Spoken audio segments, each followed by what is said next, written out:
Well, hello everyone. This is Fadi, and I want to welcome you back to another episode of this new series on the Aramaic Qur'an and the search for the prototype of the Qur'an, or at least the original type or archetype of the Qur'an. Last time we talked about where the modern scholarship is, and the fact that the modern scholarship on Islamic studies, I should say in Quranic studies and manuscript studies, usually is cornered, because of the reliance or the heavy reliance or even total dependence on the Standard Islamic Narrative. So today we are going to address that Standard Islamic Narrative and what do the Islamic traditions say about the recension or basically the compilation of the Quran. With me here in studio, as always, is Dr. J. Smith. Dr. J, welcome back. Well, good to be back. I've got my brown on because we are. And why do you have brown? Whenever I'm wearing brown, you pretty well know that I'm going to be talking about the Qur'an. That's my color for the Qur'an.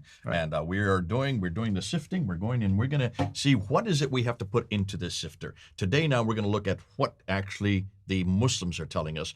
The Van Putens of the world have to keep to this because their paymasters are all Muslims who are giving their money to their not only to their institutions, so they have to know what this is. And I think we need to let the people know, because we're not making this up. This is something that has been around, well, we're going to find at least 1,300 years, maybe 1,200 years, and not 1,400. What is that narrative? So in order to do that, we need to go to our slideshow. So let's go to the slideshow and let's see what Islam says how the Quran began. And to do that, we need to go to Al-Bukhari. Al-Bukhari is the hadith writer who was writing between 850 and 870, the last 20 years of his life. Mm-hmm. He dies in 870, so we know at least by 870 this was written down. And what he says in volume 6, hadith number 509, and hadith number 510. Let's start with hadith number 509, because in hadith number 5, let's look at this, the PowerPoint here, and let's look at the slide. You have the 7th century Qurans. Note which cities and which countries the earliest Qurans came from according to the Islamic tradition. Now, look there, you see Muhammad dies in 632, all right? We're just going to take this is what the Standard Islamic Narrative tells us. And in the 652 then, you have Uthman, who didn't like the first Quran because the first Quran evidently must have had problems with it. What we do know is by the time 652, 20 years comes later, you have a guy named Udaifa who's up in the north. He's in Azerbaijan and he's fighting the Azerbaijanis. At the end, the other Muslims that come and join him, and they come from Syria and they come from Iraq. They go to a mosque and they go for prayers. And as they're listening to the prayers, which are all Quranic, Udaifa hears other verses that are not from what he had memorized, and he gets upset, and he starts and there's a blow up, and they start punching each other. Well, Udaifa is so upset, he piddles down, back down to Medina, yep. And he goes there into the throne room where Uthman is sitting, and he says, we have got a problem here. We cannot have many Qurans. I've heard many different Qurans being recited in the mosque there. We cannot be like the Christians, have many different Qurans. So we need to bring it to one Quran.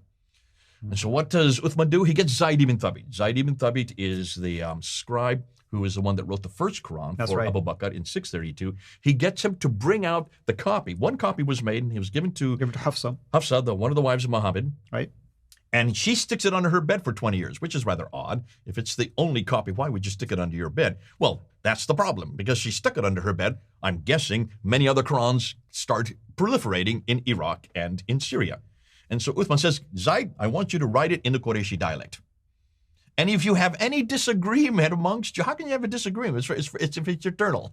How can man have disagreements if it's eternal? How can you even hear different Qurans in the mosque up there coming from Syria and Iraq if it's eternal? So obviously there's a problem here. And so he says, write it in the Qurayshi dialect. To resolve any differences. And then what does he do? He takes all the differences and he burns them, which means these are written texts. This is not orality. You mean the different copies of the That's right, because Muslims always come back to me and they say, this is nothing more than dialectical differences. You cannot have dialectical differences in the 7th century, because in order to have dialectical differences in a written text, you have to have the harakat and you have to have the ijams, which are the dots and the vowels. The dots and the vowels were not there. There were no dots and vowels, as we're going to find out. Mm-hmm. And we get into that segment in the 7th century. In the 8th and 9th century, yes, but not in the 7th century. So obviously these are razm difference. These are textual. These are really what we're talking about. We're talking about consonantal differences.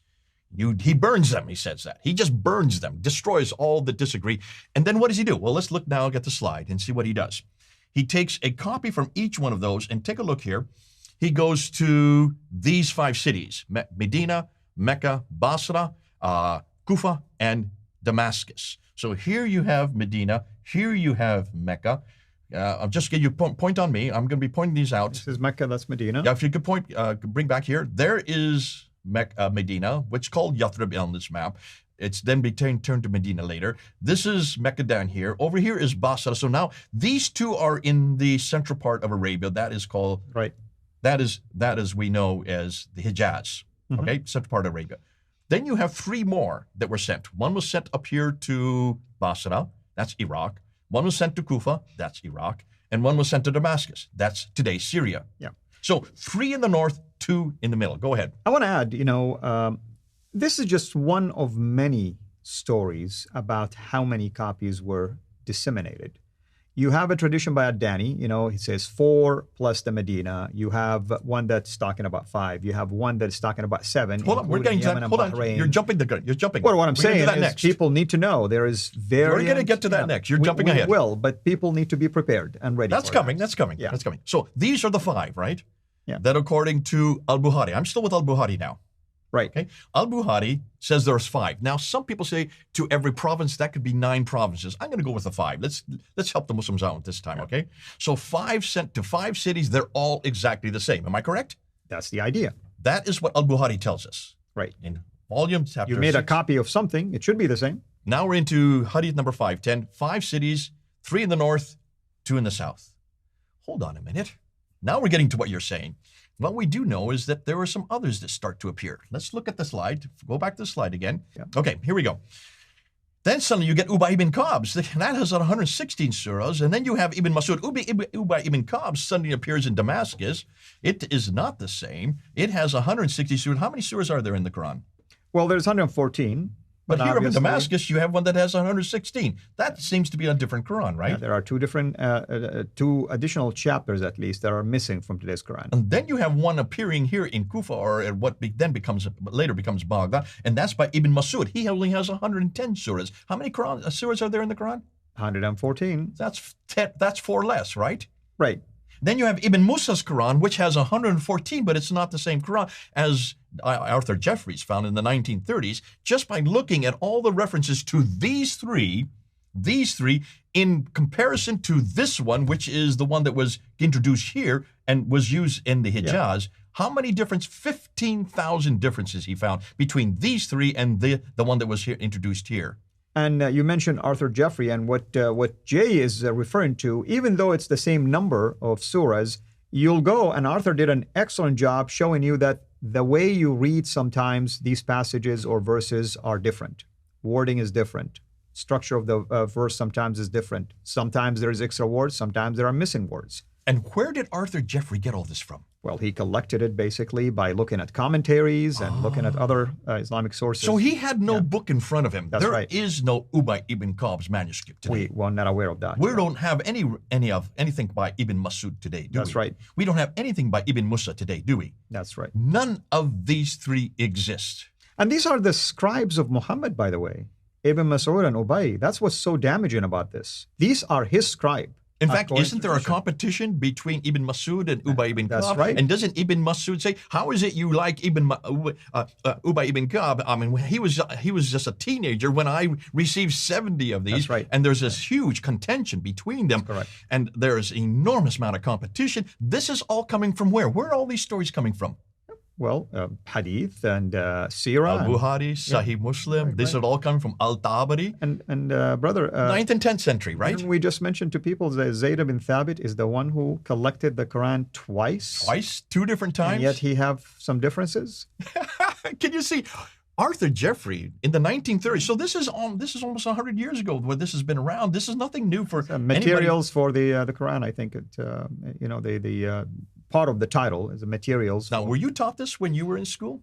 Oh, of course not. No. Now, we're taught about the variant text readings, but the fact that they're all miraculously the same is just, you can read it in a different tongues, if you wish, or different ways, but never think that it's different, actually. And yet this is an Australian He's an Australian scholar in the 1930s. That's 90 years ago, who already, just by using the Standard Islamic Narrative, he's going to do the SIN, he's going to what they say in the 9th and 10th century, and he's finding that they had no problem with this in the 9th and 10th century, that were not just few differences, 15,000 differences from what he could pull out just between these three up here and the one that was down here. That's right. Now, I asked you whether or not these three up here, you can't find Ubay ibn Ka'b's or Ibn Mas'ud's or Ibn Musa. You can't find those manuscripts today, right? That's right. But what about this one? We don't have any. I mean, this is it right here. The claim is that the copy is based on that. That's the claim, That's the claim, right? Yeah. Do we have the manuscripts for this? Well, remember earlier, I think we mentioned that everybody thought that those early Quranic manuscripts, the 6 that you mentioned, they are Uthmanic, but now everybody... Do you notice Van Putten never talked about any manuscript? Have you noticed?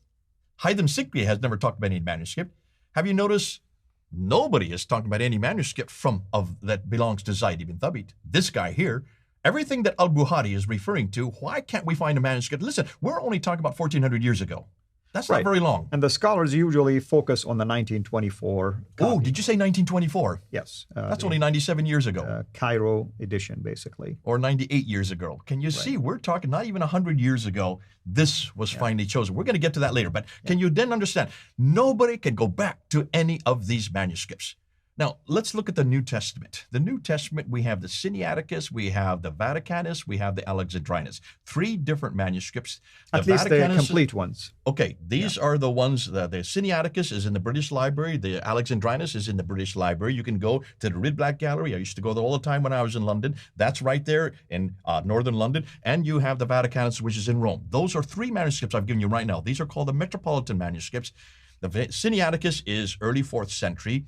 The same with the Vaticanus, that's early 4th century. The Alexandrinus is 5th century. If you're talking about 4th century, that's 300 years before the Quran, before this story even comes to existence. How is it we can come up with 3 complete manuscripts in Greek for the New Testament in the same area of the world, because these were all come from this part of the world, the same area of the world. Why can we come up with 3? We can come up with 3 from 300 years earlier. If you want to talk about fragments and other pieces, we have 230 fragments of manuscript that predate the 6th century. That's 100 years before they existed at the time of Muhammad, actually. They all existed at the time of Muhammad because this is 6th century. And also, an important thing we need to point out, Jay, when we talk about textual criticism of the Bible, we don't say, oh, every copy going to be exactly identical in every letter, jot, and tittle, and everything else. We talk about the message is preserved. The message is still the same. And we have no problem if you point out to me, oh, earlier manuscript has this word this way, or it's okay. Hold on, we're going to get to that. That's another episode yet to come. You like to jump ahead. I'm not right there yet. I still just want to talk about the manuscript evidence, not about the preservation. That's yet to come. So just the manuscript evidence, can you see there are all kinds of holes already? Can you see, as we're sifting and putting what they claim, this is what they claim, can you see we're already finding holes that in that narrative that we're going to have to throw that material out? This is why it's important that people realize that when you hear the Van Puttens of the world, or the Haytham Sikris, or all the other people who are trying to apologize, be apologetic for the Muslims, when you ask them deeper questions, when you do a deeper dive of going right back to the 7th century, you've got some real problems here with these manuscripts. These just don't exist. And the one that should exist, if there were 5 copies sent to 5 cities, how come they can't even come up with one? Just one is what I'd like to see. Yeah.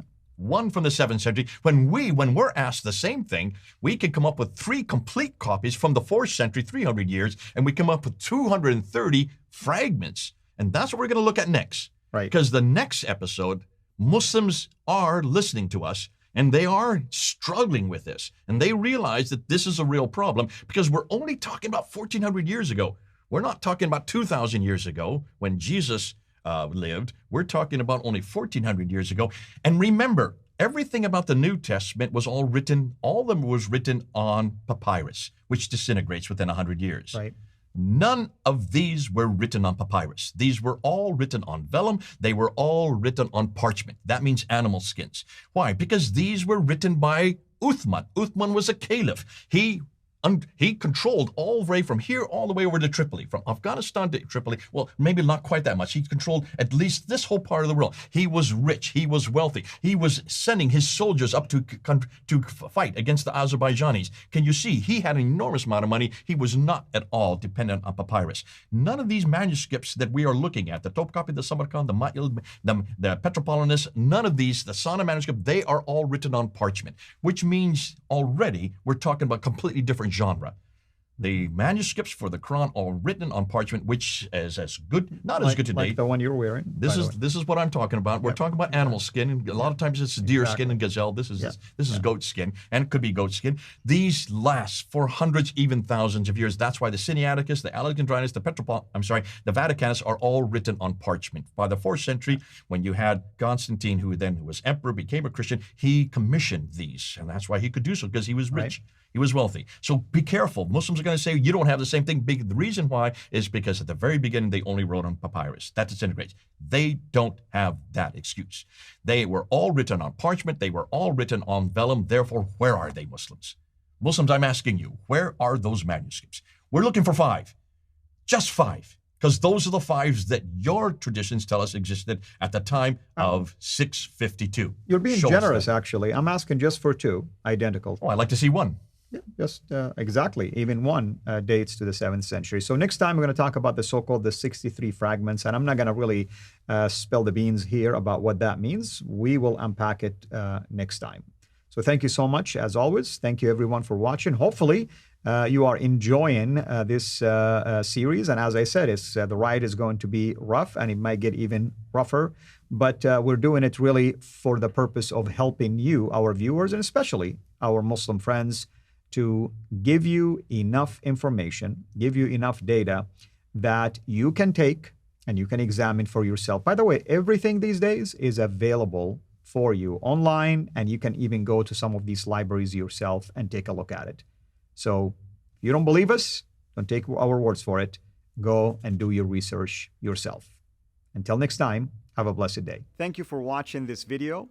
Be sure to like and subscribe to our channel, CIRA International, and click on the bell so that you receive notifications whenever we publish a new video or go live. I would also like to appeal to you to consider becoming a Patreon patron by clicking the link right below. By doing so, you can give towards the production of these videos. There are also other options for you where you can give to our channel. I thank you from the bottom of my heart.